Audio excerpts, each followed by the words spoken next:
Quand tu tombes sur une boutique Xiaomi comme celle-ci, franchement, faut s'arrêter. Parce que là, on entre dans une nouvelle dimension, dans la dimension des marques tech qui font des bagnoles électriques, mais aussi plein d'autres produits. Évidemment, ils font des smartphones de fou furieux avec des écrans qui entourent les capteurs photo, mais aussi des cuiseurs à riz, des plaques à gaz, une hotte, des machines à laver, des télés un peu de toutes les tailles, mais surtout avec des capacités haut de gamme pour un prix assez compétitif, des lunettes connectées avec le petit capteur photo pour prendre des photos de vos vacances et les haut-parleurs pour pouvoir écouter la musique, des brosses à dents électriques, des gourdes assez spéciales puisqu'elle est connectée surtout avec un petit bouton Power On qui va activer une lame au fond si vous mettez des fruits et de l'eau dedans. Et la partie connectée, c'est pour connaître la température de ce que vous avez à l'intérieur. Des rasoirs, un tensiomètre, ça ne s'arrête jamais.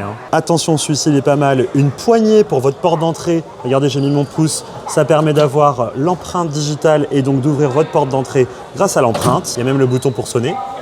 Un chauffe-eau, des ordis qui ressemblent beaucoup à ce que peut faire Apple avec ses Mac. Franchement, j'ai cru que c'était un MacBook au début. Des tablettes qui ressemblent aussi beaucoup à ce que peut faire Apple avec son iPad et son clavier. Mais bon, ça marche bien, le design est pas mal. Des montres, des bracelets connectés, tout ça, mais surtout, les voitures. Celle-là, c'est la Xiaomi YQ7. Alors, c'est leur espèce d'SUV. L'écran est immense avec surtout tous les boutons physiques en bas, j'adore. Le volant, je trouve qu'il est comme il faut, avec les boutons et tout. Et regardez, il y a même un repose-mollet, parce qu'on peut presque s'allonger intégralement quand on est passager avant. Ouais, franchement, ce modèle, il envoie du steak.